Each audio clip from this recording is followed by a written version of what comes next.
परिसा नाही हीन कोणी अंगी, दीपा नाही पाठी पोटी अंधकार, सर्वांगी साखर अवघी गोड. परमंगलमय परमधाम परमोच्च परमार्थ परात्पर अखिलेश्वर रुक्मिणी प्राण संजीवन जगदाधार, नंद नंद आनंद कंद सच्चिदानंद घन पूर्ण परब्रह्म श्री पंढरीश परमात्म्याच्या असीम कृपेद्वारा भगवान श्री देवादिदेव महादेव कपालेश्वराच्या या भव्य प्रांगणामध्ये कैवल्य सम्राट चक्रवर्ती माऊली महाविष्णू ज्ञानोबराय, जगद्गुरु श्री तुकोबाराय, शांती ब्रह्म एकनाथ महाराज आदी करून सकल संतांच्या कृपा आशीर्वादाने या ठिकाणी महंत गुरुवर्य आपल्या सर्वांचं जे छत्र आहे, पितृछत्र म्हणा, गुरुछत्र म्हणा, आदरणीय श्री हरिभक्तीपरायण मठाधिपती पोपट नाना महाराज यांच्या मार्गदर्शनाने चालत असलेल्या या नामसप्ताहामधील 6व्या दिवसाची सेवा माझ्याकडे आहे. बरीचशी परिचित अपरिचित मंडळी सुद्धा या ठिकाणी आलेली आहे. माझ्याबरोबर आलेले आमचे देवळाचे आदरणीय जीभाऊ यशकुमार सेठ ते सुद्धा सोबत आहेत. त्यांच्याबरोबर आमचे सानप दादा आहेत. त्यांच्याबरोबर आमचे नानापद आहेत. आणि पिंगळवाड्याला असताना आधी अगदी पुत्रवत प्रेम करणारे आमचे आदरणीय अण्णा तात्यांनी ओळखलं की नाही काय माहिती मला, म्हणूनच आले ओळख काय म्हणूनच आले. आदरणीय दसवेलचे आमचे केदार अण्णा ते सुद्धा माझ्यावर नितांत प्रेम म्हणून इथपर्यंत आले. बरीचशी परिचित अपरिचित उभे राहिलेली मंडळी काय असतील, आमचे शास्त्री बाबा आहेत समोर बसलेले, ते सुद्धा या ठिकाणी कीर्तनाला उपस्थित आहेत. सगळ्यात महत्त्वाचं म्हणजे नाना समोर बसलेले असल्यामुळे माझी थोडी आग बोबडी वळू राहील. का माहिती आहे का तुम्हाला, स्वयंपाक जरी चांगला येत असेल घरातल्या सुनेला, पण ती नवखी असेल आणि सासूबाई जर समोर बसलेली असेल तर तिचं काहीतरी चुकत असतं. बरोबर आहे की नाही? हो म्हणा, तुमच्या काय पैसे मीटर जळू राहिले.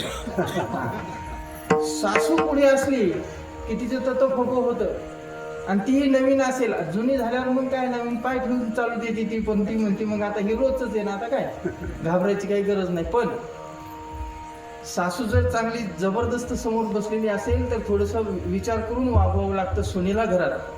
तसं ज्येष्ठ कीर्तनकार किंवा ज्येष्ठ गुरुवर्य जर समोर बसलेले असतील तर आपल्याला सुद्धा थोडं तोलून मापूनच बोलावं लागतं. त्यातल्या त्यात हे खेड्यावरचं कीर्तन नाही आहे, क्षेत्रावरचं कीर्तन आहे, त्यातून अजून जबाबदारीने बोलावं लागणार आहे. जेवढं जमेल तेवढं 1.5 तासामध्ये आपण जेवढं सहकार्य कराल त्या पद्धतीने आपण इथं चिंतन करण्याचा प्रयत्न करू. गेल्या आज 6व्या दिवसाची सेवा माझ्याकडे आहे. संतांचं महत्त्व सांगावं या उद्देशाने आपण हा अभंग निवडलेला आहे. आणि आजच्या अभंगामध्ये जगद्गुरु श्री तुकोबाराय या अभंगात काही लक्षणं सांगत असताना दृष्टांतानिशी आणि सिद्धांतासह संतांचं महत्त्व या अभंगातून प्रतिपादन करतात. जगतामध्ये साधू येत असतो, देवही येतात आणि जीवाला यावं लागतं. साधू स्वतःहून येतो, त्याला येण्याची आवश्यकता नाही, देव येत असतो. पण ऐका सज्जन हो, तुम्ही आम्ही या ठिकाणी आल्यानंतर काही योनी आहेत त्या फक्त कर्म योनी आहेत, म्हणजे फक्त कर्म करणे, तिथं व्यक्ती स्वातंत्र्य नाही कर्माचं. उदाहरणार्थ पशु काय पाप पुण्य जाणती, उत्तम मध्यम भोग भोगिती, काही एक उपजताच मरती, अंध पांगुळ होती बहिरमुखी, अंध पांगुळ होती बहिरमुखी. पशुआधिकांना पाप आणि पुण्य हे कळत नाही, कारण त्यांना कर्म करण्याचं व्यक्ती स्वातंत्र्य नाही. एखादा आंबा पिकलेला आपल्या हातात असेल तर तो कसा खावा याचं ज्ञान मात्र माणसाला आहे. कसा खाल्ला पाहिजे आंबा, असा आखा तोंडात टाकायचा तसाच गिळून घ्यायचा. बरोबर? चुकलं का? चुकलं चोखून हा म्हणजे त्याचं वरचं साल काढायचं, त्याला त्याचा मधला रस खाऊन घ्यायचा आणि मधली बी टाकून द्यायची. याला आंबा खाण्याची पद्धत म्हणतात. हे ज्ञान फक्त मानवी जीवनाला आहे, पशुआधिकांना आहे का? म्हणून पशुआधिक एखादा आंबा खाली पडलेला असेल, तो पिकलेला जरी असेल तर कोई सहज गिळंकृत आखा आंबा खाऊन घेतो, त्याला त्याचं ज्ञान नाही. कर्म अकर्माचं ज्ञान पशुआधिकांना नाही. भजन करण्याचं ज्ञान फक्त मानवालाच आहे. मानवालाच टाळ वाजवता येतो. म्हणून माणसंच कीर्तनात उभी असतात. बैल उभी राहता का? काही 10-20 गाडवा निमिळून कधी दिंडी पंढरपूरला नेली का आपल्या भागातली? माझी भाषा समजते ना तुम्हाला? हा, म्हणजे नाही समजलं तर विचारा, आणि नाही समजलं तरी हो म्हणत जा, म्हणजे मला पुढे चालायला. पशुआधिकांना परमार्थाचं ज्ञान नाही महाराज का? हा, ती कर्मभूमी आहे, ते कर्मयोनी आहे. तिथं व्यक्ती स्वातंत्र्य नाही तुम्हाला कर्म करण्याचं. त्यांना ज्ञान नाही. माळा माणसं घालतात का पशुआधिक घालतात? माणसंच माळा घालतात. इथे आलेले बहुतेक माळकरीच आहेत असं समजून पुढे चालतो. नसतील तर आमच्या सानपदादांनी तुळशीच्या माळा आणलेल्या आहे बरं. काही 10-5 लोकांना घालायचे असतील तर आदरणीय नानांच्या हस्ते इथं माळा घालू शकतात. पण माणसाच्या मानवी देहामध्ये आल्यानंतरच व्यक्ती स्वातंत्र्य आहे. त्याने माळ घातली पाहिजे, त्याने भजन केलं पाहिजे, त्याने परमार्थ केला पाहिजे. पशुआधिकांना तेच व्यक्ती स्वातंत्र्य नाही. मानवी देहामध्ये आल्यानंतर माणसाला कर्म करण्याचं व्यक्ती स्वातंत्र्य आहे. काय व्हायचंय ते इथं ठरवायचं आपल्याला. जंक्शन स्टेशन आहे मनमाड सारखं. कुठल्या भागात जायचंय आपल्याला ते आपण जंक्शन स्टेशनला जाऊन तिथे ठरवू शकतो आपल्याला कुठल्या भागामध्ये जायचंय. तसं मानवी देहाला आलेल्या जीवाला जीव ठरवू शकतो आपल्याला कुठे जायचंय. तू जास्त पुण्य झालं तर स्वर्गात जायचंय, का जास्त पाप झालं तर अधोगतीला जायचंय, आणि पाप पुण्य एखाद्या वेळेस कदाचित समान झालं तर पुन्हा नरदेहाला व्यक्ती स्वातंत्र्य भजन करण्याकरता यायचंय. हा, इथं ठरवायचंय आपल्याला कुठे जायचंय ते, आणि अन्यत्र त्याचं ज्ञान नाही महाराज माणसाला. ऐका, मग नरदेहामध्ये येऊन माणूस ठरवू शकतो की आपल्याला कुठे जायचंय, कोणत्या संगतीला जायचंय. सत्संगतीमध्ये आपला उद्धार आहे, आणि कुसंगतीमध्ये माणसाचा अधोगती आहे. संगतीला आता इथे बरेचसे मंडळी असतील. कपालेश्वरची लोकसंख्या किती आहे? नाही का? बर, तरी सुद्धा गावाची जवळपास गाव आहे त्याची 1000-2000 असेलच ना. हा, 2000 इथे बसलेली मंडळी बहुतेक 100-150 मंडळी असेल. 200 माणसं जास्तीत जास्त. मी काय मोजले नाही पण अंदाजे असतील का नाही? हो म्हणा ना. हा, त्याच्यापैकी जवळजवळ 50-60% आमच्या माता भगिनी आहेत आणि 40% पुरुष मंडळी आहेत. त्याच्यामध्ये सुद्धा बाहेर गावून आलेली मंडळीच 50%. मग गावातली मंडळी एवढे 1000-2000 लोकसंख्येचं गाव असताना देखील इकडे माणसाची यायची इच्छा होत नाही. नरदेहाला येऊन सुद्धा किती शोकांतिक आहे.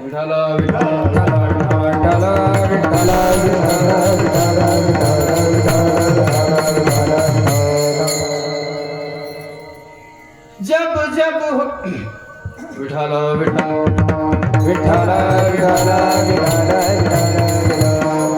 नरदेहाला आलेल्या माणसाला व्यक्ती स्वातंत्र्य आहे. काय करायचंय? अधोगतीला जायचं असेल तर कुसंगतीमध्ये जा, आणि जर सत्संगतीमध्ये गेला तर तुमचा उद्धार झाल्याशिवाय राहणार नाही.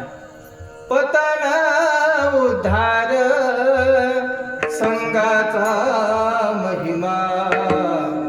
पतन आणि उद्धार हा संगतीचा महिमा नाही. काय? पुष्य नक्षत्र मृग नक्षत्रामध्ये एक पाण्याचा थेंब पडतो.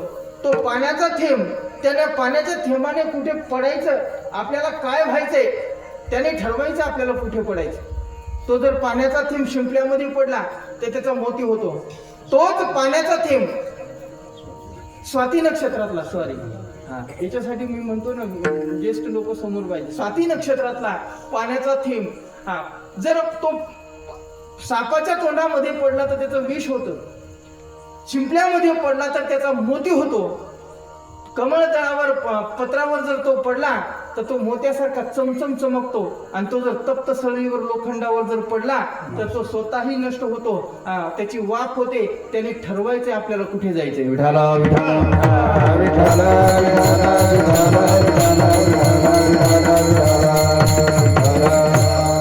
संत संगतीमध्ये आपल्याला परमार्थ शिकवला जातो, आणि कुसंगतीमध्ये आपल्याला अधोगतीकडे जाण्याचा मार्ग शिकवला जातो.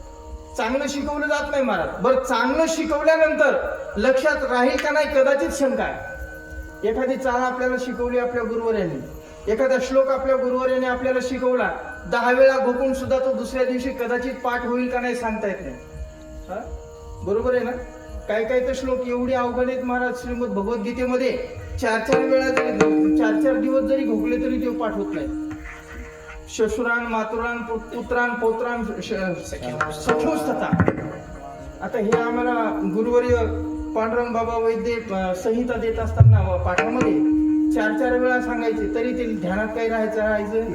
त्यात 100-200 लोकांमध्ये विद्यार्थ्यांमध्ये पाठीमागे नंबर असायचा आणि मग बाबा 4-4 वेळा घोकून घ्यायचे, तरी ते दुसऱ्या दिवशी परत विसरूनच जायचे. काही काही संस्कृतचे श्लोक एवढे अवघड आहेत, उच्चारण्यास सुद्धा अवघड आहेत. हा, आपल्याला उच्चारायला सुद्धा ते जड जातात. मला सांगायचं तात्पर्य एवढं की चांगली गोष्ट शिकवून 4 वेळा शिकवून लक्षात राहील सांगता येत नाही, पण एखादी वाईट गोष्ट न शिकवता सुद्धा लक्षात राहिल्याशिवाय राहत नाही. तंबाखू खाण्याचं कुठं शास्त्र आहे का? तंबाखू खाणार लगेच लक्षात आलं असेल. कुठे तंबाखू खायचं शिकवलं जातं का? नाही. कुठे शाळा नाही, कुठं विद्यालय नाही, कुठं पुस्तक नाही, त्याचा क्लास नाही, काय नाही. असं कुठं एखाद्या पुस्तकामध्ये आहे का? कुठल्या क्लासमध्ये आहे का? 2 ग्रॅम तंबाखू डाव्या हाताच्या तळव्यावर घ्यावी, त्याच्यामधला काळी कचरा बाजूला टाकावा, उजव्या हाताच्या अंगठ्याने अर्धा ग्रॅम येण्याप्रमाणे चुना त्याच्यावरती लावावा, त्यानंतर त्याला चांगलं एकजीव करावं मळून आणि मळून एकजीव झाल्यानंतर त्याच्यावर 2 थापा मारून त्यातला पुन्हा गर्दा बाजूला टाकावा. त्यानंतर उजव्या हाताच्या 3 चिमटीमध्ये बसेल एवढीच घ्यावी, बाकीची टाकून द्यावी. डाव्या हातात मोकळा झालेल्या डाव्या हाताने खालचा ओठ ताणून धरावा आणि उजव्या हातातली चिमूट अलगद त्या ओठामध्ये सोडावी आणि एका कोपऱ्यामध्ये पचा पिचकारे मारत उभं राहावं. आहे का शास्त्र कुठं? तरी माणसं शिकले जातात का नाही? बहुतेक आता इथे येणारे कीर्तनामध्ये बसलेले सुद्धा बहुतेक एक तर समोरच गडी तंबाखू काढली, पुडी काढली, म्हणला महाराज तुमचं चाल द्या तुम्ही, मी तंबाखू खातो. म्हणलं अरे म्हणलं कीर्तनात तंबाखू खाऊ नये असं शास्त्र आहे. म्हटलं ते म्हणलं शास्त्र आहे, पण म्हणलं त्याच्याशिवाय मला बसवलं जात नाही कीर्तनात. काही माणसाला तर बाहेर दिशेला गेल्यानंतर तंबाखू शिवाय तो होतच नाही महाराज. एकाची तंबाखूची पुडी संपली जी भाऊ रातच्या 10 वाजता आणि त्याला बाहेर दिशेला जायचं. आता काय करायचं? त्याला काही तंबाखू खाल्ल्याशिवाय जमत नव्हतं. महाराज 4 किलोमीटर फिरून येऊन त्यानं तंबाखूची पुडी चालली, नंतरच तो बहिर दिशेला गेला. एवढे माणसं तंबाखूचे. आता हे कुठं शिकवलं जातं का? नाही. याचा क्लास नाही, हे कुठं शिकवलं जात नाही, तरी माणसं शिकल्याशिवाय राहत. कुसंगती शिकवण्याची गरज नाही आणि सत्संगती येऊन इथे बसा किंवा आमच्याकडे या म्हणलं तरी कुणी यायला तयार नाही. विठाला विठाला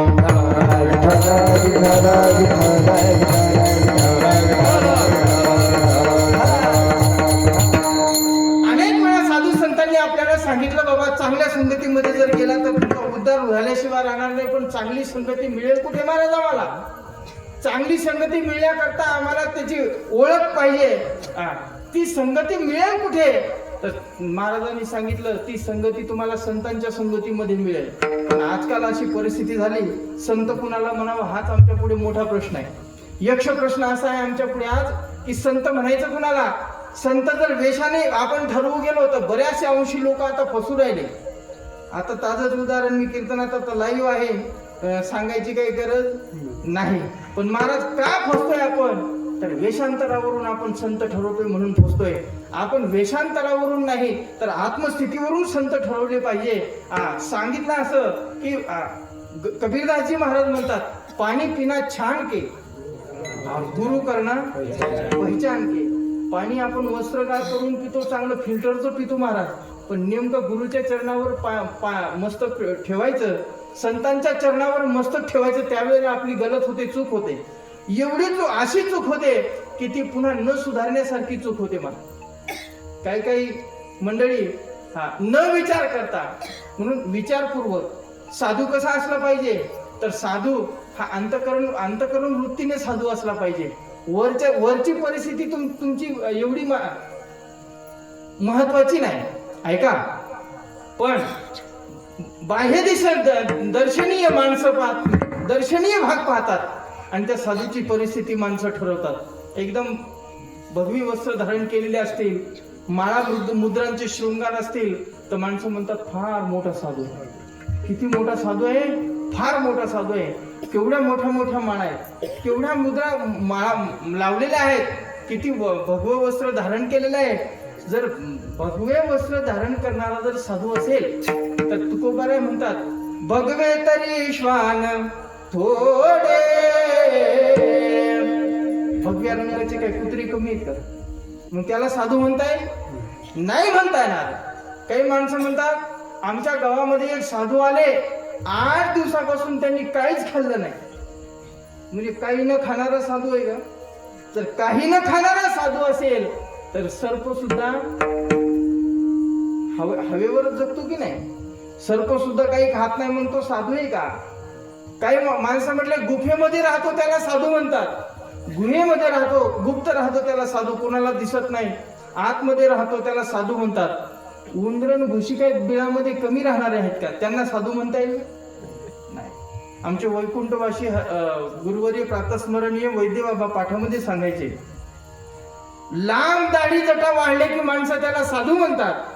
अरे जर दाढी वाढलेला साधू जर असेल तर बोकड्याला दाढी काही कमी असते? माझ्या तोंडचे शब्द नाही, वैकुंठवासी वैद्य बाबांच्या तोंडातले शब्द आहेत. बोकड्याला दाढी कमी असते का? जर दाढीवाला साधू आहे तर मग त्या बोकड्याचे पाय धरायला काय हरकत आहे का आपल्याला? काहीच हरकत नाही. वेषांतरावरून साधू ठरवता येत नाही महाराज. वैकुंठवासी प्रातस्मरणीय घुले बाबा पाठामध्ये बोलताना सांगायचे, बाबा त्यांचं मोठ्याचं वाक्य ऐका लक्षपूर्वक. बाबा सांगायचे, बाबा ज्याचं पोट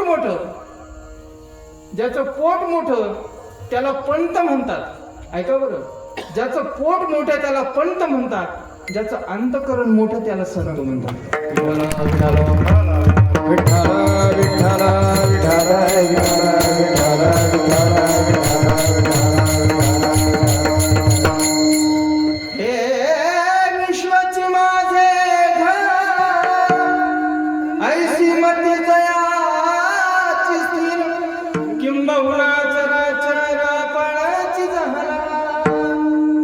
साधू त्याला म्हणतात.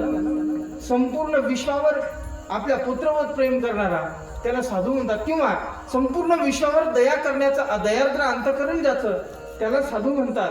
मग अंतकरण एवढं विशाल, म्हणून अंतकरण वृत्तीवरून साधू ठरवले पाहिजे, वेषांतरावरून साधू नाही ठरवले. त्याची संत त्याची संत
ज्यांचा हेत विठ्ठल आहे, अंतकरण वृत्ती सतत ज्याचं भगवंताचं चिंतन करत असते त्याला खऱ्या अर्थानं साधू म्हणावं. प्रपंच करत असताना देखील ज्याची अंतकरण वृत्ती चित्तवृत्ती सतत भगवंताचं चिंतन करत राहते त्याला साधू म्हणायला पाहिजे.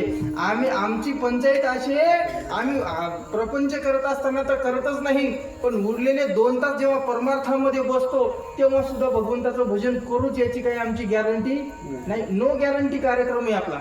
आणि म्हणून आपल्याला साधू म्हणता येत नाही. वास्तविकतः साधू आणि सामान्य व्यक्ती याच्यामध्ये फारसा अंतर नाही. तुकोबारायांचा स्वतंत्र अभंग आहे, मी तो बोलून दाखवेल आपल्याला. फारसा अंतर नाही. माणसासारखे साधू असतात. त्यांना 2 पाय असतात, 2 डोळे असतात, 1 नाक असतो, 2 कान, म्हणजे शरीर सर्व माणसासारखं असतं. कपडे माणसासारखेच घालतात. प्रपंचात वर्तन देखील साधूंचं माणसासारखंच असतं, पण माणसं मात्र नसतात.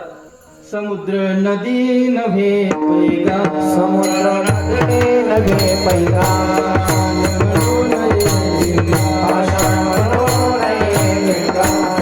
संत नवते जगा मानसाच्या सारिखे, संत नवते जगा मानसाच्या सारिखे, संत नवते जगा मानसाच्या सारिखे, संत नवते जगा मानसाच्या सारिखे. समुद्र नदी नव्हे पैगा, आषाढ म्हणू नये लिंगा. संत नवती जगा मानसाच्या सारिखे, समुद्र नदी नव्हे पैगा, आषाढ म्हणू नये लिंगा. संत नवती जगा मानसाच्या सारिखे.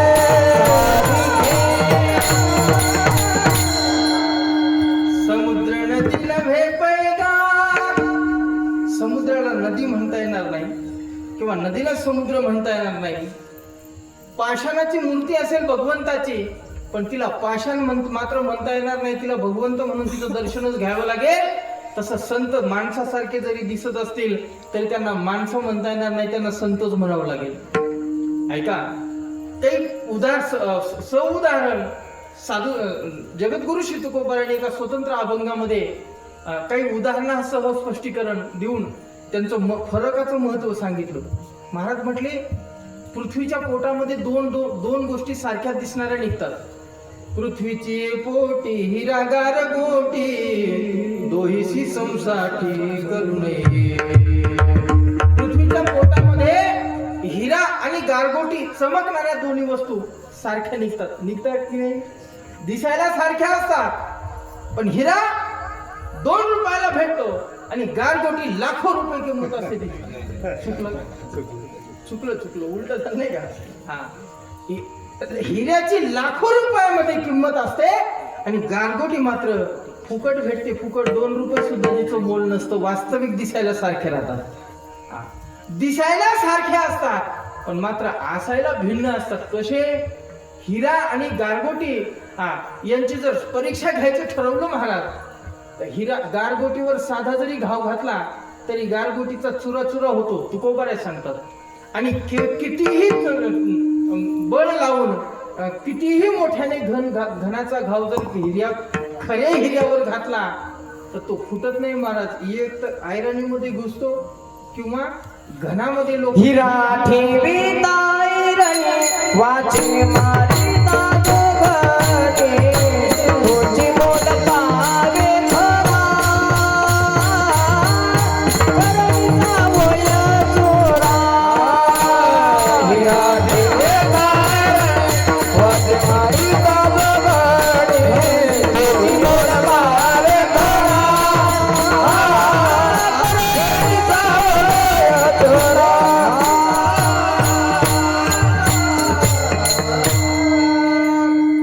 ओरिजिनल हिरा असेल आणि त्याच्यावर किती जोरात घाव घातला तर तो फुटत नाही. फक्त एकाच ठिकाणी त्याला भंग होतो, तो म्हणजे तो ढेकणा. ढेकणाच्या संगे हिरा जो बंगला, ढेकणाच्या संगे हिरा जो बंगला, ढेकणाच्या संगे हिरा जो बंगला, ढेकणाच्या संगे हिरा जो बंगला.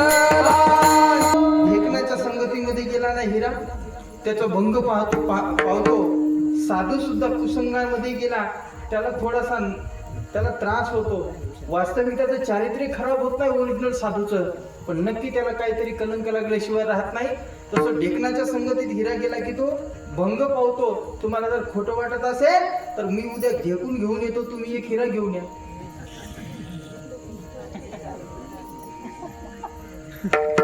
चालेल का? ढेकून आपलं काही नाही भाऊ, मग घेऊन येईल मी, मग तुम्ही हिरा घेऊन या. मग हा, काही हरकत नाही, त्याची परीक्षा आहे. तुम्ही म्हणाल महाराज, जर तो हिरा ऐरणीमध्ये रुतला किंवा घरामध्ये रुतला आपल्या काय कामाचा तो काढायचा कसा त्याचं सुद्धा शास्त्र आहे. हिरा हिरकणी काढे ऐरणे आपोले काढी ऐरणी आपोले काढे ऐरणे आपोले हिरा हिरकणी काढी ऐरणी आतोडी. त्याला फक्त हिरकणी लावायची पण गरज नाही, दाखवायचीच गरज आहे. असे लय हिरे महाराज, त्याला हिरकणी फक्त दाखवायचीच गरज आहे.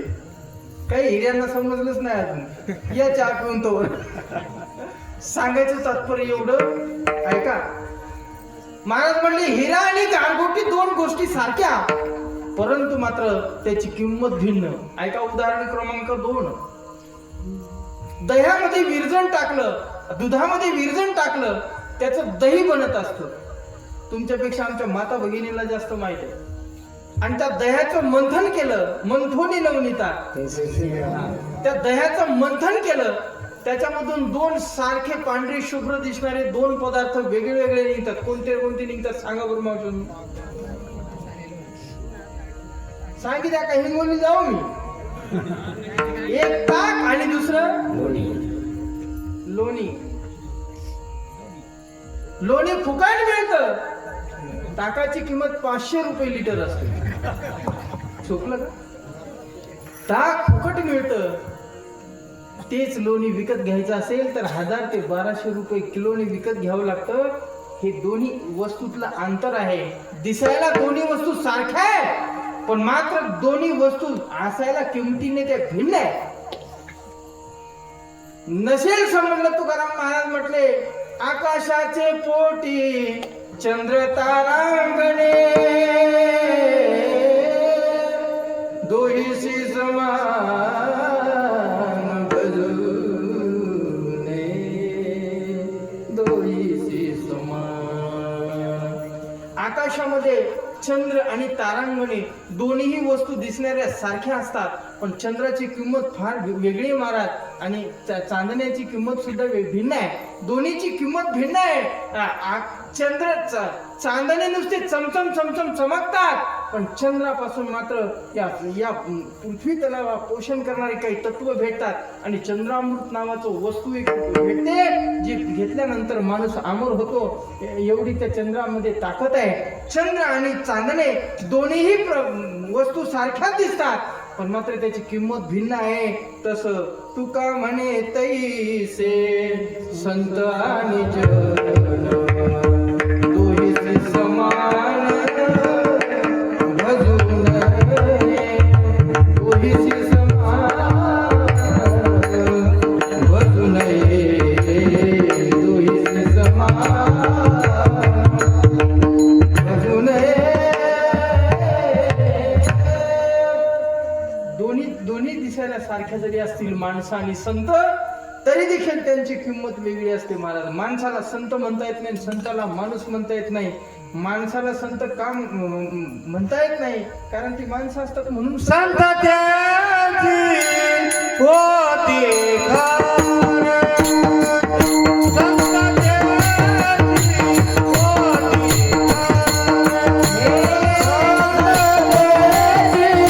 संत अरे विश्वंभरे आवडले. जे देवाला आवडतात त्याला संत म्हणतात. दादा सांगू पुन्हा, षड विकाराला ज्यांनी जिंकले त्याला संत म्हणतात. षड विकाराने ज्याला जिंकलं त्याला जीव म्हणतात, आणि षड विकारांना ज्यांनी जिंकले त्याला संत म्हणतात. तुम्हा आम्हाला षड विकाराने जिंकलं म्हणून आपल्याला सामान्य माणूस म्हणावं लागतं. षड विकाराच्या पलीकडे गेले त्यांना संत म्हणतात. असे संत कसे असतात? माणसासारखीच दिसतात, पण माणसं मात्र नसतात. महाराजांनी काही उदाहरणांनी सांगितलं ते कशाप्रमाणे वर्तन करतात, त्याचा जगाला काय फायदा होतो. अभंगाचं पहिलं. चंदनाचे हात पाय हे चंदन, चंदनाचे हात पाय हे चंदन. म्हणले चंदनाचे हात आणि पाय याचा अर्थ शब्दाशी अर्थ घ्यायचा नाही. शब्दाचे अर्थ म्हणजे त्यांचे चंदनाच्या लाकडाचे हातपाय असतात असा त्याचा अर्थ नाही. चंदनाचं जे कार्य आहे की नाही, त्यांच्या जीवनामध्ये ते कार्य त्या चंदनाप्रमाणे करतात, म्हणून त्यांचे हातपाय चंदनाचे, अंग चंदनाचं, अशा प्रकारची एक उपमाच तुकोबारायांनी त्यांना दिली आहे. चंदन काय करतं? पहिला गुणधर्म चंदनाचा आहे, आपल्या संगतीत येणाऱ्याला ते सुगंधित करतं. संतांचा पहिला गुणधर्म असा आहे, असंत जरी संतांच्या संगतीत आला तर त्याला संत केल्याशिवाय राहत नाहीत. जगद्गुरु श्री तुकोबार आहे, आदि करून ज्ञानोबार आहे, यांच्या संगतीत खळ आले, दुस्तर आले, ते त्यांना सुद्धा ज्ञानोबारायांनी अत्यंत उच्च पदावर नेऊन ठेवलं. विसोबा खेचर नावाची व्यक्ती आहे, संपूर्ण जीवनभर ज्ञानोबारायांना त्रास दिला. काय काय दिला हो त्रास? काय सांगावं महाराज, कीर्तनात न सांगण्यासारखा त्रास दिला हो. पीठ सुद्धा माझ्या ज्ञानोबारायांना घेऊ दिलं नाही. नवे नव्हे कोणी त्रयस्थानी त्यांच्या झोळीमध्ये टाकलेलं पीठ छातीमध्ये लाथ मारावी आणि झोळी खाली चिखलामध्ये पडावी, चिखलातलं पीठ उचलून घेतील ज्ञानोबाराय म्हणून घोडीवरून उडी मारावी आणि त्या चिखलामध्ये पायाने ते मिक्स करावं, इथपर्यंत त्रास दिला. जर पाया छातीत बुटासह लाथ मारली तर छातीमधून रक्ताची गुळणी तोंडामधून पडावी, एवढा त्रास आमच्या विसोबा खेचरांनी ज्ञानोबारायांनी दिला. मधुकरी तर मिळू दिली नाहीच, पण वाईट टाकायला लोकांना भाग पाडलं. ज्ञानोबारायांना इंद्रायणीचं स्नान सुद्धा त्यावेळेला बंद केलंय विसोबा खेचरांनी. काय काय त्रास दिला ज्ञानोबारायांना. नवे नव्हे गावात सुद्धा राहू दिलं नाही, वाईट टाकलं. एवढा त्रास देऊन सुद्धा काय सांगावं, माझ्या ज्ञानोबारायांचं अंतःकरण एवढं विशाल महाराज. संत श्रेष्ठ नामदेव महाराजांचा गुरु होण्याची पात्रता ज्ञानोबारायांनी त्याची अंगी आणून दिली. एवढं उच्च पदाला नेऊन त्या विसोबा खेचरांना ठेवलं. ही सात संतांची महती आहे. विठाला विठाला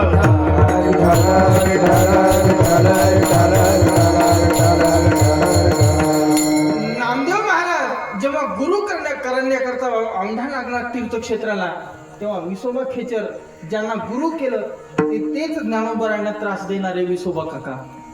सांगायचं तात्पर्य, चांगले माणसं येतील त्यांना आपण संत माळकरी करतील यात आश्चर्य नाही ना, पण नाठाळांना सुद्धा संत बनवण्याची ताकद संतांमध्ये, आणि म्हणून चंदनासारखा गुणधर्म आहे. आपल्या संगतीमध्ये येणाऱ्या प्रत्येकाला चंदन सर्वांगी सुवास परितो उगला नारायण, सर्वांगी सुवास परितो उगला नारायण, सर्वांगी सुवास परितो उगला नारायण, सर्वांगी सुवास परितो उगला नारायण. सभोवती तरुण चंदन करीतची लाये,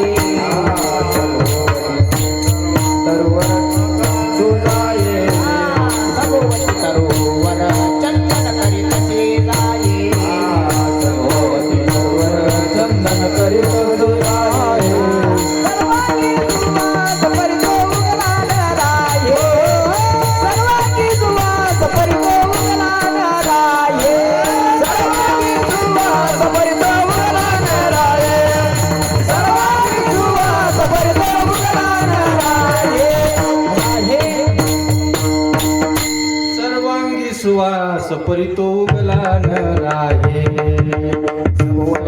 अंवर चंदन संपूर्ण आपल्या सभोवतालच्या वृक्षांना चंदन हे सुगंधित करतं, हे त्याचा पहिला गुणधर्म आहे. प्रत्येक फक्त एकच वृक्ष असा आहे त्याच्या चंदनाच्या संगतीत गेला तरी सुद्धा तो सुगंधित होत नाही. त्याचं नाव काय? हा, जोरात बोला, जोरात. वेळू वेळू बांबू. त्याचं कारण आहे महाराज, तो का होत नाही सुगंधित? आतमध्ये गाठीत म्हणून, असे आतल्या गाठीचे इथे जरी आले तरी सुगंधित होतील म्हणून त्याची शक्यता कमी आहे. सांगायचंय मला पुढे, मी समारोपामध्ये सांगेल आपल्याला. त्या बांबूला सुद्धा संतांनी तिरस्कृत केलं नाही, उच्च पदाला नेऊन ठेवलं. मी शेवटी सांगेल आपल्याला, ऐका. प्रत्येक चंदनाने बोरी व्यापिला, चंदनाने बोरी व्यापिला. बोरीसारखं सुद्धा काटेरी झाडाला सुद्धा चंदन सुगंधित करतं. आणखी काय गुणधर्म मोठा असेल? चंदन आपल्या संगतीमध्ये येणाऱ्याला सुगंधित करतं. संत आपल्या संगतीत येणाऱ्या मूर्खाला सुद्धा संत बनवतात. हा संतांचा पहिला गुणधर्म आहे. ऐका, दुसरा गुणधर्म असा आहे चंदनाचा, कढईभर तापलेलं तप्त तेल असेल, तेल कढईभर, त्या कढईभर तेलामध्ये फक्त एक बुंद चंदनाचा टाकला तर कढईभर तेलाला एका क्षणार्धामध्ये शांत करतं. हा गुणधर्म दोन चंदनाचा. तापले चंदन निवविते पुढे.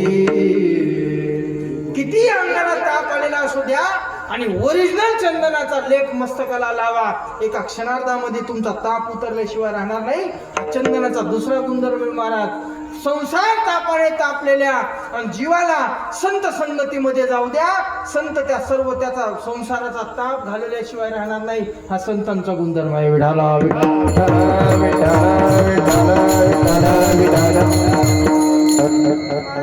माणसं काय कमी तापाने तापलेली आहे का संसार? आता हे काही इथून सांगायला पाहिजे का मी तुम्हाला? नाही, ते तुमचं रोजचं आहे, नित्याचं आहे. रोज संसार म्हटलं की काही ना काहीतरी माणसाचा गाडग्याला गाडगं, मडक्याला मडकं, भांड्याला भांडं लागल्याशिवाय राहत नाही आणि घरामध्ये भांडणं झाल्याशिवाय राहत म्हणा.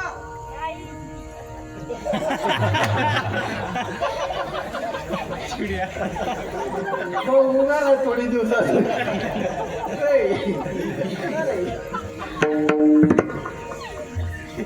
तो भावनेच्या भरामध्ये हो म्हणून गेला. होईल ना अजून दादा.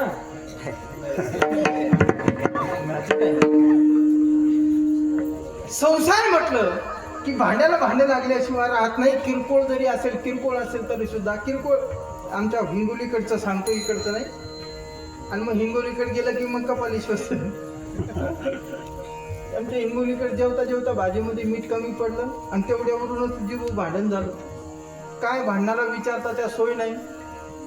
तो म्हटला भाजीमध्ये मीठ, अशी भाजी करायची कोण तुझ्या बापाने शिकवलं? आता बापाने म्हटल्यावर ते 2022चं सुधारित मॉडेल होतं. ते म्हटलं माझ्या बापाचं नाव काढा तर खबरदार. झालेलं सुरू. ती म्हटली, तो म्हटला खबरदार.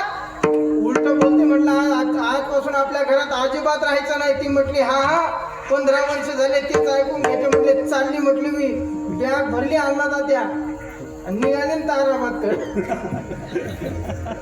बसमध्ये बसली. बसमध्ये बसल्यानंतर कपालेश्वरच्या बस स्टँडला बस उभी आहे ना, आहे गेली. हे सुंदर ते झालं. 1-1.5 तासाने गेलं बस स्टँडला. मोटरसायकल घेऊन साईडला मोटरसायकल लावली. ती गाडीमध्ये बसलेली आहे. बसमध्ये बस 2 मिनिटात निघणार तेवढ्या त्यानं सुरुवात केली. म्हटलं ऐकलं का, जायचं तर जा पण जरा सांभाळून जा. आता सांभाळून जा म्हटल्यानंतर ती काही गप बसली असेल का, बाई माझं काय मी करून काय, पण तुम्हाला कोण देईल? मग तिने यादी सुरू केली. महाराज आमच्या डब्यामध्ये शेजारच्या डब्यामध्ये चिवडा आहे, त्याच्या शंकरपाळी आहे, त्याच्या शेजारच्या लाडू आहे. तोंडाला पाणी सुटून देऊ नका बरं. असे डब्याचे प्रकार तिने नावं सांगितले. वेळेवर नाश्ता करीत जा. सप्ताह आहे चालू म्हटली नानांचा तिथे 7 दिवस. तुम्हाला काही टेन्शन नाही. आता जेवायला तिथे जात जा. 2 टाइम. म्हटली तब्येतीची काळजी घ्या. मग म्हटलं हा, म्हटलं एवढी तुला माझ्या तब्येतीची काळजी आहे, तुला गेलंच पाहिजे का? ती म्हटली बाई आम्हाला तरी कुठे जावं. काय पती पत्नीचं भांडण म्हणजे लहान मुलांचा काडीमुडीचा खेळ. आणि प्रत्येक जीवाचं एक समदुःख आहे. सगळ्यांचं सारखं दुःख आहे. मला काही काही माणसं म्हणतात आपल्या संसारात माझ्यासारखा सुखी गावामध्ये कोणी नाही. अरे गप रे भाऊ, तू फक्त तोंडाने सांगू राहिला सुखी आहे, तुझं अंतकरण सांगतोय तुला किती दुःख आहे. जेवढं सांगतो, जेवढं मोठेपणानं सांगतो तेवढं मोठं दुःख असतं महाराज. संसार तापामध्ये तापलेल्या त्रयस्थ जीवांना साधू संत हे शीतलता प्रदान करण्याचं काम करतात, शांतता प्रदान करण्याचं काम करतात. नवे संसारामध्ये सुखच नाही हे अनेक साधू संतांनी सांगितलं. सुखाचं ठिकाण जर कुठं असेल तर साधू संतांच्या चरणाजवळ. सुख या संत समागमे, सुख या संत समागमे, नित्य दुनावे तुझिया नामे, नित्य दुनावे तुझिया नामे,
कुशलता प्रदान करण्याचं काम आता राहिलंच नाही.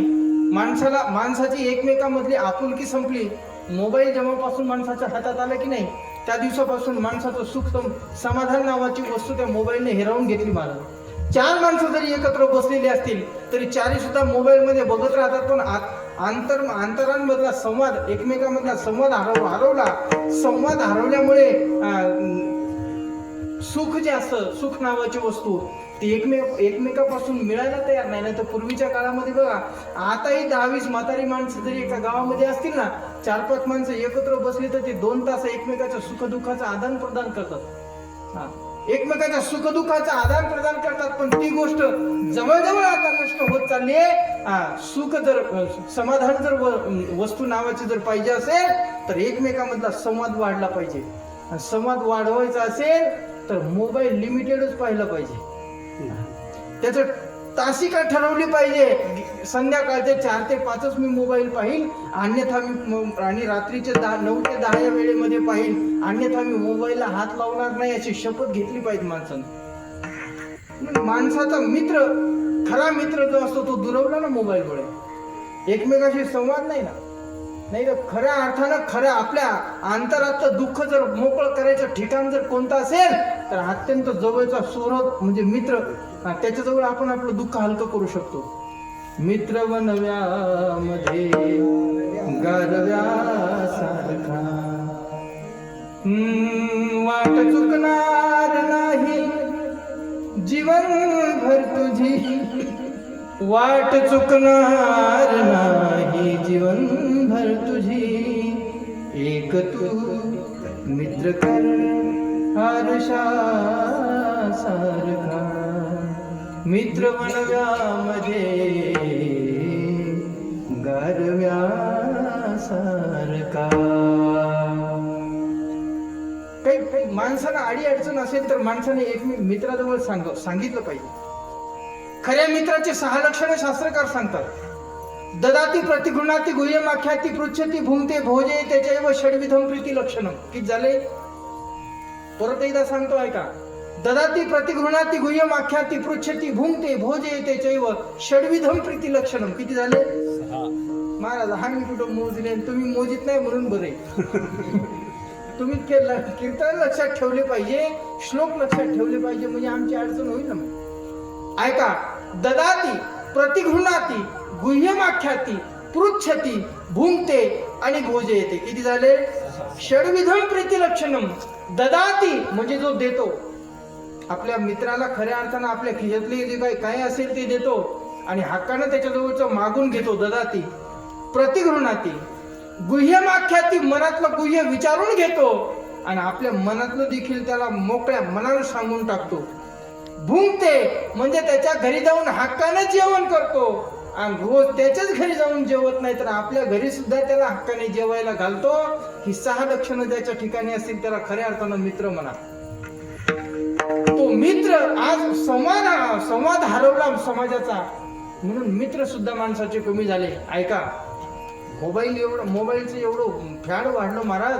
रात्रीचे 2-2, 3-3 वाजेपर्यंत हे पोरं मोबाईल बघत बसतात आणि सकाळी 9 वाजेपर्यंत 10 वाजेपर्यंत उठतात. खऱ्या अर्थानं आई वडिलांना आज गरज आहे, काळाची गरज आहे. आई वडिलांनी सांगितलं पाहिजे, बाळा मोबाईल बघणं एक दिस इज रॉंग.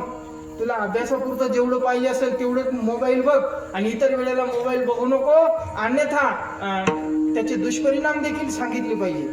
आता हाच भाऊ 1 वाजेपर्यंत मोबाईल वापरत बसतो तर त्या पोरांना काय सांगणार आहे हो. पहिल्यांदा आपण तो मोबाईल हातातला टाकला पाहिजे आणि नंतर मुलांना सांगितलं पाहिजे. मोबाईलचं एवढं वेळ महाराज. एक नाशिकच्या शहरामधली गोष्ट, फ्लॅटमध्ये एक साहेब आले ड्युटीवरून आणि ड्युटीवरून साहेब आल्यानंतर ते मोबाईल पाहत होते. आतमध्ये मॅडम सुद्धा मोबाईल पाहत होत्या. दोघंही मोबाईल पाहत असताना रिंग वाजवली. हे मोबाईल बघतच सोफ्यावर बसली, आपली बॅग ठेवली आणि मॅडमने सुद्धा मोबाईल बघतच ग्लास घेतला आणि साहेबांच्या हातात भरून दिला. साहेबांनी सुद्धा मोबाईल बघतच पाणी घेतलं आणि पाणी घेतल्यानंतर जो मेन घरचे मालक होते ते दरवाजात आले आणि पाहतात तर हे घरामध्ये कोणतरी दुसरं बसले, ते सुद्धा मोबाईल बघतच आलेलं होतं. ते मोबाईल कोणतरी दुसरं बसले असं पाहिलं त्यांनी, आणि ते सुद्धा परत गेले. त्यांना वाटलं हा आपला सुद्धा रॉंग नंबर लागला काही.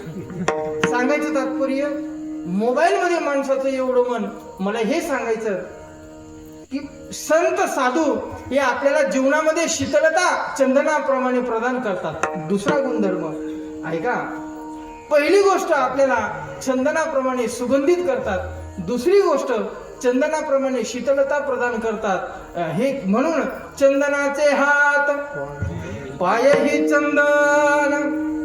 महाराज चंदनाप्रमाणे आपल्याला साधू संत सुखी करतात. ही गोष्ट थोडीशी कमतरता वाटते आम्हाला, पण चंदनाकडे काही दोष सुद्धा आहे. काय दोष आहेत? चंदने दुर्मिळ आहे. शैले शैलेन माणिक्य मोक्तिकम न गजे गजे चंदनम न सर्वत्र चंदनम न वने वने साधो वने सर्वत्र चंदनम न वने वने. प्रत्येक जंगलामध्ये चंदन सापडत नाही. शोधायला गेलं तर 1000 रुपये 2000 रुपयाने ते विकत घ्यावं लागतंय. दुर्मिळ आहे, महाग आहे. दुसरी गोष्ट, चंदन काढायला चंदनाचं झाड जरी सापडलं तरी चंदनाच्या झाडाच्या अवतीभोवती मोठमोठ्या सापांचे वेटाळे असतात. हा दुसरा दुर्गुण आहे. असं दुर्मिळ असणारं चंदन आमच्या काय कामाचं? महाराज म्हणजे सांगू, नुसतं चंदनासारखंच नाही तर संत हे परिसासारखं सुद्धा कार्य करतात. परिसा नाही कोणी पैसा नाही कोणी अंग, पैसा नाही कोणी अंग, पैसा नाही कोणी अंग. नाचे हात पायही चंदन, हे चंदनाचे हात पायही चंदन, नाचे हात पायही चंदन, चंदनाचे हात पायही चंदन.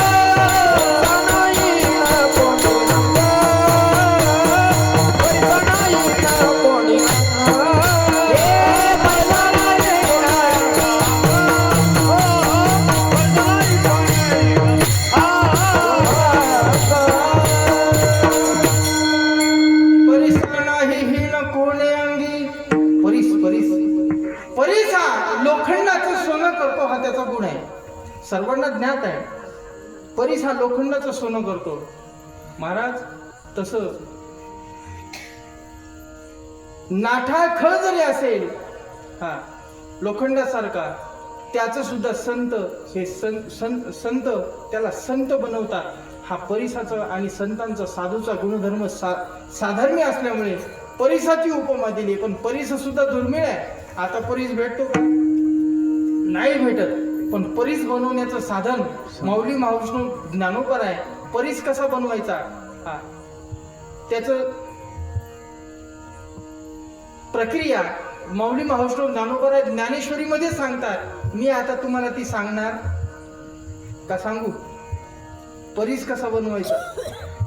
त्याची प्रक्रिया ज्ञानोबरांनी ज्ञानेश्वरी मध्ये सांगितली आहे, ती मला माहिती आहे. फक्त मला कपालेश्वरच्या बाहेर जाऊ दे, अडवू नका म्हणजे झालं. कारण परीस जर आपल्याला बनवता आला तर सोन्याला काही वानच नाही तुम्हाला. दुबईहून आणायची गरज नाही. आणि आता भारतामध्ये सोनं विकत घेणं तर लय अशक्य गोष्ट झाली. हा श्रीमंताचं जाऊ द्या, पण सर्वसामान्य माणसाने 1,80,000 रुपये तोळ्याने घ्यायचं म्हणजे आणता ते बरोबर आहे नाही? हा अवघड गोष्ट आहे. तुमचंच नाही आमचं तर लय अवघड आहे मला. म्हणून सांगायचं तात्पर्य असं, परीस कसा बनवायचा? परीस हा अत्यंत दुर्मिळ वस्तू आहे. परीस हा कुठेही सापडत नाही. म्हणून परीस हा लोखंडाचं सोनं करतो. पण महाराज परीसाकडे एक दुर्गुण आहे. दुर्गुण असा आहे, परीस लोखंड सोडून दुसऱ्या धातूचं सोनं करू शकत नाही. आणि दुसरा दुर्गुण असा आहे, परीसाकडे लोखंडाला जावं लागतं. परीस हा लोखंडाकडे जात, हा दुसरा दुर्गुण आहे. साधूंचं तसं नाही महाराज. साधू स्वतः दुर्जन जरी आपल्याकडे नाही आला तर साधू दुर्जनाकडे जाऊन त्याचा उद्धार करतात. म्हणून परिसापेक्षाही साधूंचं महत्व जास्त. सारिके करीती तात्काळ, करीती तात्काळ, आपण सारिके करीती तात्काळ, करीती तात्काळ, नाही काळ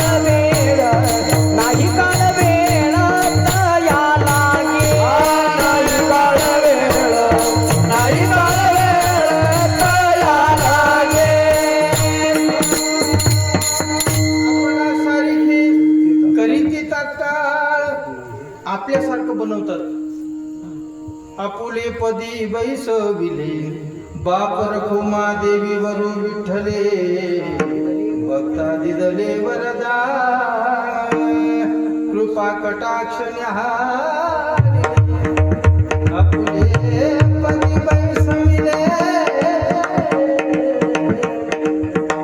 बाप रखुमा देवी वरु विठ्ठले भक्ता दिदले संत हे संतांसारखं करायला वेळच नाही, काळ वेळ तयार नाही. संतांसारखं बनवायला वेळच लावत नाही. परिसामध्ये तो गुणधर्म नाही. परिसाला स्वतः लोखंडाला परिसाकडे जावं लागतं. साधू मात्र दुर्जनाकडे स्वतःहून जातात. हा संतांचा आणि परिसातला फरक आहे. म्हणून परिसाची सुद्धा उपमा कमी वाटली साधू संतांना. त्यामुळे महाराजांनी एक उपमा दिली अभंगाच्या द्वितीय चरणामध्ये. दीपा नाही पाटे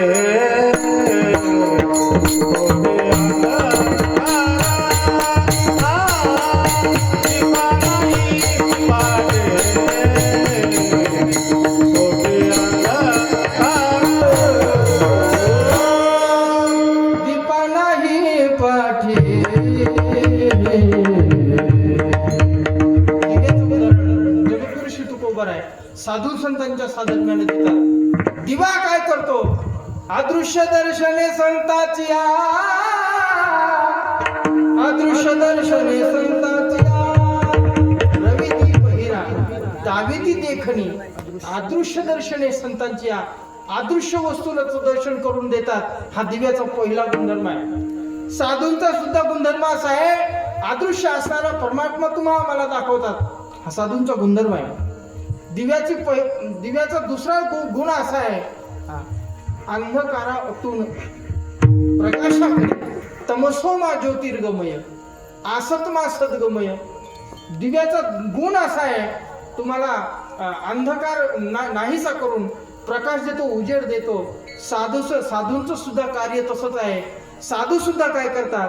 अज्ञानरूपी अंधकार तुमच्या अंतःकरणातला नष्ट करतात आणि ज्ञानरूपी प्रकाश तुमच्या अंतःकरणामध्ये देतात, जेणेकरून तुम्हाला आत्म स्वरूपाची ओळख होईल. या दृष्टीने तुम्हाला साधू सुद्धा उजेड ज्ञानरूपी प्रकाश देतात. हा दिव्याचा आणि साधूंचा गुणधर्म साधर्म्य आहे. महाराज म्हटले पण दिव्यामध्ये काही दोष आहे. काय? दिव्यामधला तिसरा गुणधर्म असा आहे, स्वतः जळतो पण दुसऱ्याला जगाला उजेड देतो. साधू स्वतः त्रास सहन करतो मात्र जगाला प्रकाश दिल्याशिवाय राहत नाही. हा दिव्याचा आणि साधूचा तिसरा गुणधर्म आहे.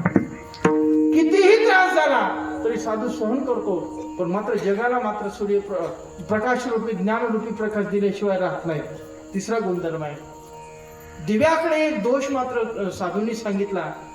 दिवा ज्या ठिकाणी आहे त्या ठिकाणच्या परिसराला कलंकित करतो, म्हणजे काजळी सोडतो. हा दिव्याचा गुण दोष आहे. साधूंचं तसं काहीच नाही. महाराज म्हणजे साधूंकडे हा दोष मात्र दिसत नाही. साधू कलंक नावाची वस्तू आणि साधू यांचं बरंचसं अंतर असतं. ते कलंक त्यांना स्पर्श देखील करू शकत नाही. दिव्याचं तसं नाही. मात्र परिसराला तो कलंकित केल्याशिवाय राहत नाही. हा दोष आहे. म्हणून साधूंचं आणि दिव्याचं वर्णन म्हणजे साधर्म्य लागू शकत नाही. महाराजांनी शेवटचं उदाहरण दिलं. महाराजांनी सर्वांगी साखर अवघी गोड. साखर कशी खाल्ली तरी कशी आहे बाळा? गोड आहे. पण रात्री खाल्ल्यावर थोडी कडवट लागते, नाही का? नाही, रात्री जरी उठून खाल्ली तरी कशी लागते? गोडच लागते. झोपेतून उठल्याबरोबर खाल्ली तरी कशी लागते? गोडच लागते. भर झोपेत खाल्ली तरी कशी लागते? गोडच लागते. मला भर झोपेत जरी साखर खाल्ली तरी कशी लागते? गोडच लागते.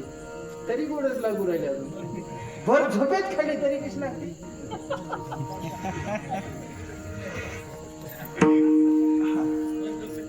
भर झोपेत खाणारच नाही. वा वा, झोपले नाही वाटतं, जागीच आहे. झोपेची वेळच नाही झाली. नानांनी टायमिंगच असा ठेवला, बरोबर तुमच्या गोदडी हॉस्पिटलमध्ये व्हायचं, ऍडमिट व्हायची वेळ आणि कीर्तन संपायची वेळ 10:30 म्हणजे झोपायची वेळ. 11 म्हणजे झोपा. सुंदर टायमिंग आहे. ऐका, साखर कशीही खाल्ली तरी काही गोष्टी खाण्याचं शास्त्रही मला. पेढा कसाही खाल्ला तरी गोडच लागतो, पण काही गोष्टीतलं त्याज्य करावं लागतं आणि काही गोष्टीतलं ग्राहिक. आता तुम्हाला आंबा दिला खायला, आंबा दिल्यानंतर तुम्हाला नेमकं काय त्याज्य करावं लागेल आणि काय खावं लागेल हे तुम्हाला काही वेगळं सांगण्याची गरज आहे का? आमरसाचे दिवसच आलेले आता. काल आखाजीने तुम्ही रस खाल्लाच असेल. आंबा दिल्यानंतर वरचं साल टाकून द्यायचंय, मधला रस खायचा आहे आणि आतमधली पोळी सुद्धा फेकून द्यायची. समजा शेंगा दिल्या तुम्हाला खायला भुईमुगाच्या, वरचं टरपल खायचंय, आतमधला शेंगदाणा नाही, चुकलं का? वरचं टरपल फेकून द्यायचंय आणि आतमधला शेंगदाणा खाऊन घ्यायचा आहे. समजा तुमच्या हातावर साताऱ्याचा कंदी पेढा दिला, वरचा पेढा खायचा आहे आणि खालचा नाही. आता काही फेकायचं. सर्वांगाने ग्राह्य पेढा, सर्वांगाने ग्राह्य साखर, ओनली डायबिटीज वाले सोडून. विठाला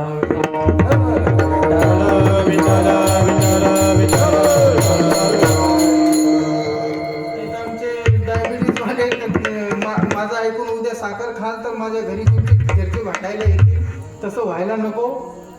नानांचं कोणी येणार नाही म्हणा भांडायला मला, पण आमच्या जी भाऊंच्या तिथं शेजारीच राहतो मी, त्या येतील भांडायला मला. ताई तुम्ही महाराज रात्री कीर्तनात सांगितलं सर्वांगी साखर अवघी गोड. आमच्या जी भाऊनी सकाळी 1 पावशेर साखरच खाऊन घेतली आणि 500च्या जवळपास. असं नको. साखर गोड आहे पण डायबिटीज वाल्याला त्याज्य आहे. ऐका, तसं साधूंचं लक्षण किंवा साधू हे अंतकरणाला अत्यंत गोड. फक्त डायबिटीज वाल्या साखर जशी त्याज्य आहे, साधूंचं काहीच त्याज्य नाही.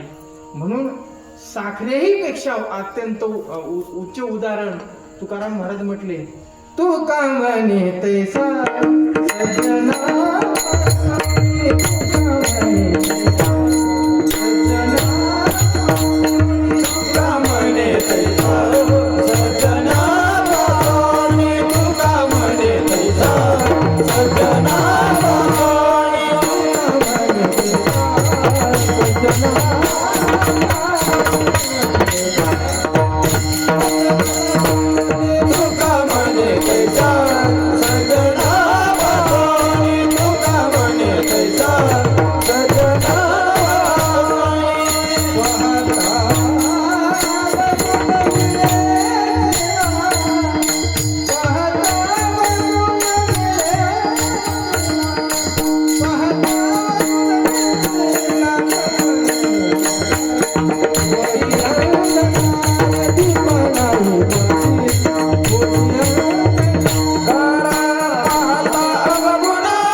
प्रभु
अवगुण मिळेची ना.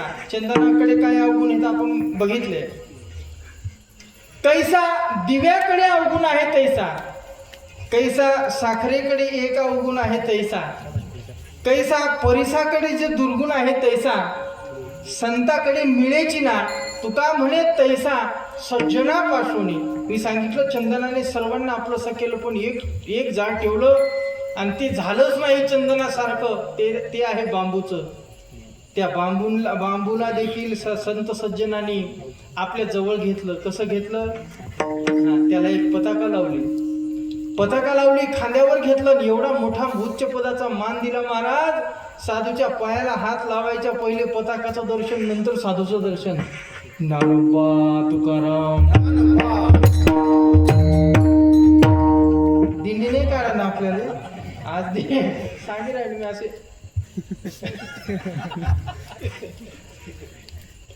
दिंडीचा पताकाला खांद्यावर घेऊन त्यांनी माझे मनेची आवडी पंढरपुरा नेनगुडी एवढ्या उच्च पदाला त्या बांबूला म्हणजे जो समाजातला तिरस्कृत जो असेल त्याला देखील संत उच्च पदाला पोहोचवतात.